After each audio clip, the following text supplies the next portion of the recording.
This is my story. I grew up as an only child in an abusive household, and just to preface, when I share my traumas, it's not with a blaming victim mentality, but more of a factual statement. I feel a connection to this life, this family that I chose, and feel a destiny to the struggles I have endured. And this all really validates and strengthens who I needed to become and what my purpose is in this lifetime. I was always a truth seeker because of my experiences, and because I grew up with both sides of my family being very religious, one side being Christian and the other being Buddhist. But no one could tell me what was going on with me and what I was experiencing or what I was seeing, without telling me I was possessed or going to hell in some way. And they just didn't seem like happy people, so I took it to my own to learn, and became an avid reader and researcher since I was a young child. I grew up being told I was very sick and was never allowed to go outside and socialize in normal ways. For as long as I could remember in my childhood, I had constant colds, was very asthmatic, and had to use a breathing machine on top of an inhaler to just breathe.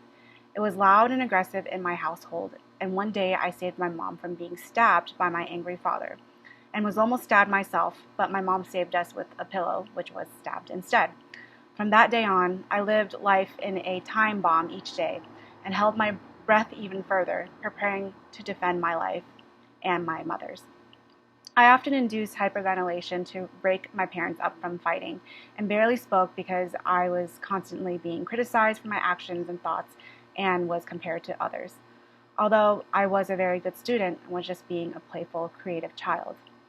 I also found it very hard to communicate because I was learning two languages at once. This type of life caused me to become very dissociative, and I became a very imaginative and good daydreamer. This is an aspect of myself that I consider may have contributed to my abilities to be out of body often, but I also remember having very early memories of astral traveling in spite of that. So I constantly had sleep paralysis, saw beings in my room, and had strange experiences with my dreams and body, which were more of experiences and visions than just your normal dreams. Some dreams were too crazy for a young child to be having, but no one could tell me about myself, and I spoke to no one about it. I had powers in my dreams and could fly and breathe underwater for as long as I could remember. I found that flying is actually very normal, and it is the main type of transportation in the astral realm, and that walking in our physical bodies is new. Have you ever seen a tiny baby try to sprint across a room with all of its will, but just fumbles over disappointedly over its new awkward legs? Walking is very awkward, and it's meant to slow us down for a reason, but I'll talk about that another time. When I was about 10 to 13, I had a trip in Vietnam, and that's when I had a full-fledged abduction experience. I only remember being abducted and returning, and nothing in between. But when I awoke, I saw a shadow being at the foot of my bed, and it leapt at me. My mother came in to save me, and I was constantly asking if I was still alive, and very surprised at being alive, being so caught off breath by the experience and sweating profusely. It was written off as a dream from that day on. But almost every night I had what I called mini brain attack seizures. My head would jolt about 100 times before I could fall asleep. It was torturous and scary. When I moved out for college, they stopped after 6 months, which told me that it had a lot to do with the stress in my family.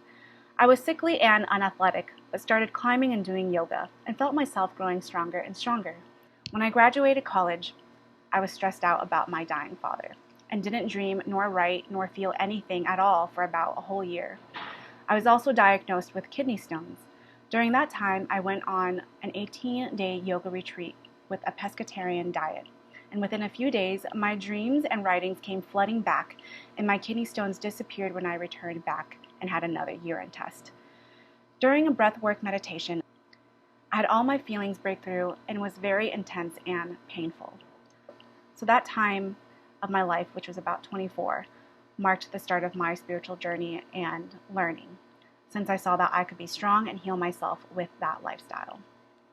When my dad passed, I moved to Los Angeles to be an artist, and during this time had many paranormal experiences and saw a number of entities, including a reptilian. One day, after an intense vision and astral experience, I woke up with my heart pounding, sweating like crazy, and received an alien mark on my shoulder. And I researched everything that I could to see if it was an imprint or some allergy or bug bite, which I was hoping, because the last thing I wanted to B was abducted. I found only one website that had marks like mine, but none exactly like the type of shape that I shared. Someone blamed my former partner on giving me that mark, and only when she found a photo of someone with a mark like mine on another abduction website, she finally believed me. Since then, I have found one more person with a mark like mine, and she is a talented psychic helping me through this. I moved back to my home state in the desert after an intense calling, and have been healing my journey in many ways since then.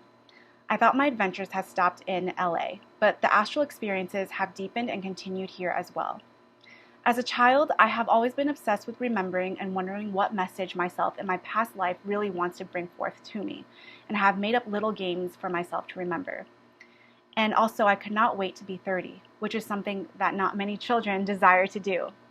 But as I reached 30, I felt my true soul aligning more and more with my body in this life, and my senses have become more sensitive, and I see through many, many things that young me, following the crowd, was blind to. I've contacted many people asking about my mark and gave up until recently, learning that the origin could be from a secret space program abduction. In these abductions, humans are tortured and trained in certain abilities to work for whatever purposes that are needed. In learning this, I flashed through all of the crazy, terrible nightmares I had and began considering them as memories. My astral travels are not terrible and are wonderful, and I'm learning so many things in them, so I think they are separate experiences. So right now I'm learning the difference between normal dreams, memories, astral traveling, and visions, etc. Me sharing this information out in the world is very cathartic in itself because no one knows what's going on and barely any friends can talk to me about this, so I feel very alone. The women on my mom's side of the family are like me and are very sensitive, thus why most of us sleep with the lights on. And before I thought we were all just scaredy cats, but now I know the true reason. My aunt sees spirits with her physical eyes and helps them, but I do not have that ability. I only see them with mostly my third eye, and I say mostly because I do see a few entities with my physical eyes, but my aunt sees them all the time with her physical eyes, just the casual spirits and wanderers of this world. So I thought, what can I do? I can focus on the good, and I can cultivate a lifestyle that will bring me more of the blissful astral travels so that I can document it and share it with others. And here we are today. I am in the process of detoxing and nurturing my life on many levels so that I can be the clearest channel of these experiences. I am no expert, but thought maybe others would benefit from what I am experiencing and have experienced so far and my current progress. So this has been the shortest summary I can give of myself, and we'll give more details of my experiences in the videos to follow. Thank you so much for being here and listening, and sorry for any technical difficulties. I would love to hear more of anyone with similar experiences or just your thoughts in general. Thank you.